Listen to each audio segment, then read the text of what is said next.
다들 아시겠지만, 네, 다들 아는 얘기를 하는 게 아니에요. Let's talk about it. 뉴욕 시간 오늘 오전 8시 30분에 네, 모두가 고대하던 이 CPI 발표가 있었죠. 그리고 저는 발표 6시간 전에 재미있는 실험을 했었는데요. 제 커뮤니티를 통해서 커피 쿠폰을 걸고 설문을 진행을 했습니다. 미국 8월 소비자 물가지수가 발표가 되는데 예상대로 숫자가 잘 나올까? 그리고 미국 증시는 어떻게 반응을 할까? 상승 마감할까? 하락 마감할까? 1번부터 4번까지 여러 가지 시나리오를 드리고 혹은 기타 의견이 있으면 이제 댓글로 주시라고까지 했었는데 솔직히 압도적으로 많았던 예측이 1번. 모두의 예상대로 한 8%대 CPI가 나올 것이고 S&P는 상승 마감을 할 것이다. 다 예측대로 흘러가고 큰 이변이 없을 거라고 했던 사람들이 가장 많으셨어요. 그리고 의외로 가장 많았던 게 또 4번. 모두의 예상치보다도 오히려 더 바람직하게 CPI가 8% 이하로 S&P 500은 상승을 할 거다라는 의견도 의외로 많았고 그리고 슬프지만 가장 적었던 소수 의견이 그나마 오늘 상황과 가장 유사한 모두 예상대로 한 8%가 나올 것이고 하락 마감을 할 것이다. 일단 정답은 다들 아시다시피 5번 예상보다 상회한 한 8.3%의 미국 증시 폭락 나스닥 5% 이게 무슨 대참사야. 미국 증시 멸망의 길로 가고 한 500여 분이 참여를 해주셨는데 이게 실제 이 CPI 발표 6시간 정도인 새벽에 이거를 갑자기 뜬금없이 올렸기 때문에 많이들은 참여 못 해주셨지만 그래도 한 500여 분이 참여해 주셨는데 물론 정답을 맞춘 사람은 단 한 명도 없었지만 또 그렇다고 커피를 안 사드리면 여러분이 삐지니까 일단 조금이라도 맞힌 분들 다는 아니지만 일부 맞추신 분들은 제가 제 마음대로 추첨을 했고 또 이 와중에 CPI를 또 거의 정확하게 맞추신 분이 있으세요. 게다가 이분은 대중과 반대의 길을 가겠다고 하신 분이 계셔서 이분은 그냥 제가 마음에 들어서 커피를 사드리는 걸로 하고 물론 이분의 말은 나머진 다 틀렸어요. 무슨 약보합은커녕 증시에 무슨 바닥에 구멍 뚫린 줄 알았는데 이분들은 제가 댓글을 달아서 커피 쿠폰을 보내드리겠습니다.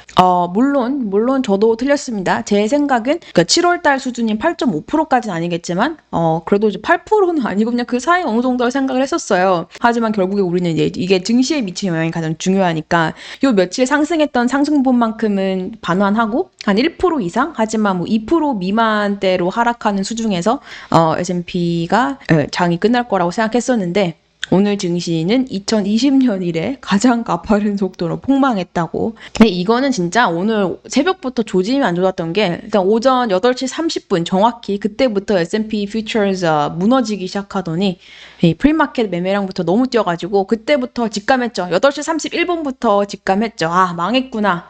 오늘은 유튜브나 찍어야겠구나. 그래서 저는 일단 이 8%, 8.1% 이 컨센서스가 있었잖아요. 근데 이게 처음부터 이해가 안 갔던 게 태가 물가가 이렇게 높은데 CPI가 8.5에서 50bps나 떨어졌다는 게 그게 아무리 유가 하락분이 좀 조정이 됐다고 해도 좀 말이 안 됐거든요. 지금 뉴욕 장바구니 물가를 좀 알려드리자면 그냥 뭐 그로서리 쇼핑 가면은 거의 모든 품목이 기본 한 20% 30% 오른 것 같아요. 작년 대비. 한 1년 정도 전까지만 해도 제가 원래 사 마시던 우유가 한 3.99 이랬는데 갑자기 4.99 이렇게 되고 벌써 25% 오른 거고 고기 한 팩 사면은 원래 똑같이 항상 사던 게 한 9불 99 이렇게 찍혀 있던 게 요즘에는 11불 99 이것도 한 20% 오른 거죠.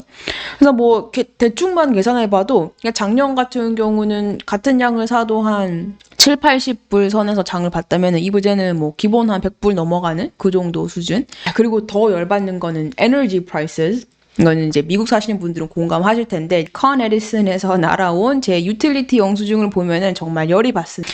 전기세 나갈까봐 이 더운 여름에 에어컨도 잘 안 틀고 살았는데 거의 200불 넘게 나왔어요. 작년 같은 경우는 제가 이거 집을 사서 공사를 하느라고 이 공사하는 아저씨들 더울까봐 에어컨 거의 하루 내내 켜놨었는데 그때 막 100불이 안 나왔었는데 요즘 우리 집에 돌아가는 건 냉장고밖에 없는.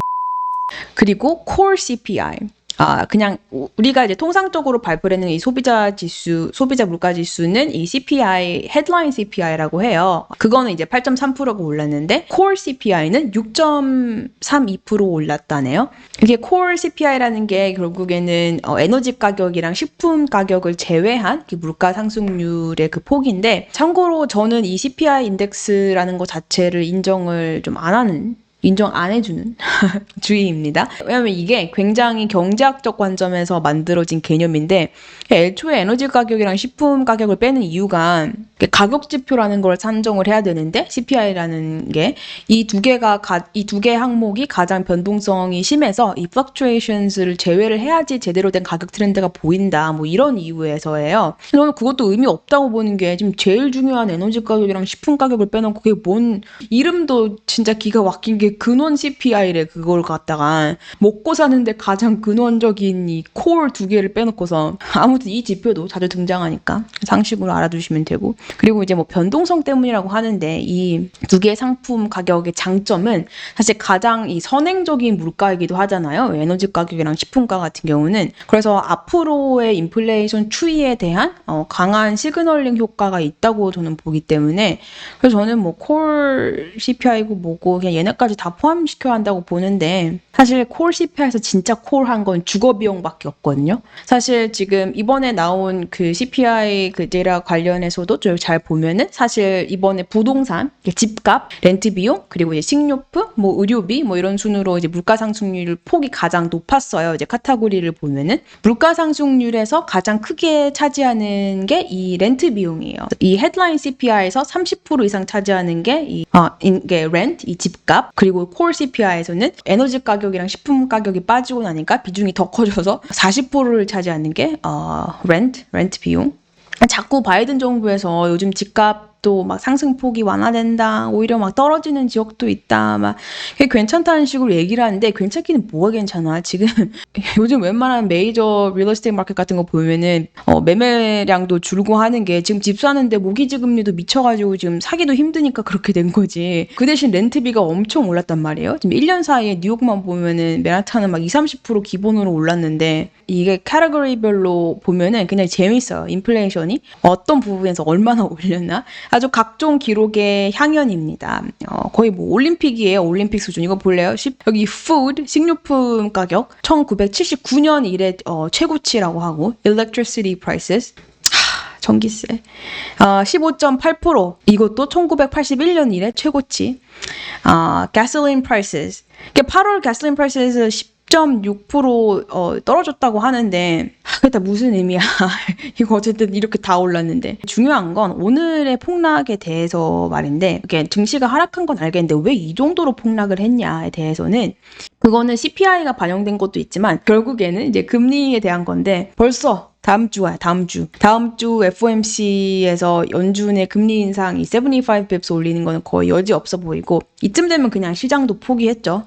그런데 오늘 폭락의 이 폭을 보면은 결국에는 이거 뭐야, 인플레이션 안 잡혔네? 갈 길이 뭔데? 뭐 이 정도 수준의 리액션이라기보다는, 이제 9월에 금리 인상하는 거 이제 75 bips 아니라 이제 100 bips 가야 되는 거 아닌가? 라는 뷰가 나오기 시작하면서, 이제 75 bips 올리는 거 너무 당연하고 그냥 아예 1% 올려버리는 더 급진적인 금리 인상까지 예상을 하고 있고, 그게 다 선반영됐던 하루였기 때문입니다. 물론 여기에서도 의견이 갈리죠.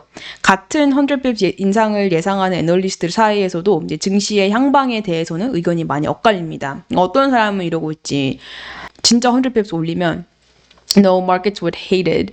왜냐면 just a couple of days ago we were debating whether 50 or 75 would be sufficient. 아니야, 얼마 전까지만 해도, 불과 몇 주 전까지만 해도 우리 굳이 75까지 올려야 되나? 50 되는 거 아니야? 요새 유가도 주춤하고 한 50 bips 정도 하는 거 아니야? 뭐 이렇게까지 했고, 이렇게 낙관론이 스멀스멀 펼쳐지던 판에 갑자기 이제 100을 올리면은, 그러니까 1%를 올리면은 증시가 무너지겠지, 이렇게 주장하는 애널리스트도 있고, no, I think oddly enough the market would rally. 오히려 마켓이 랠리를 할 거다. 그냥 갑자기 확 1% 올려버리면, 이렇게 유례없는 폭과 속도로 이제 금리를 확 올리기 시작하면 사람들이 이제 진짜 연준이 인플레와의 전쟁 시작하는구나, 이 정도 속도면 잡힐 수도 있는 거 아니야? 할 거기 때문에 이게 오히려 호재로 받아들일 거다. 그래서 상승할 거다라는 그런 의견도 있고요. 근데 중요한 건 실제로 이거를 75bps로 올리던 100bps로 올리던 인플레이션을 제대로 잡으려면은 적어도 지금보다는 더 강경하게 나서서 금리 인상을 더 큰 폭으로 해야 한다. 뭐 매도 빨리 맞는 게 낫다고 아마 연준이 해야 할 것은 100bps 인상 그리고 하고 싶은 거는 75bps 인상이 아닐까라는 생각이 좀 드네요. 원래 인생은 이제 하고 싶은 거랑 해야 될 거랑 이제 줄타기인데 이런 건 뭐 파웰도 예외가 없습니다. 뭐 어쨌든 설문이라도 재밌게 참여하셨길. 그럼 9월 FOMC 미팅 앞두고 한 번 더 이런 설문을 해보는 걸로 재미로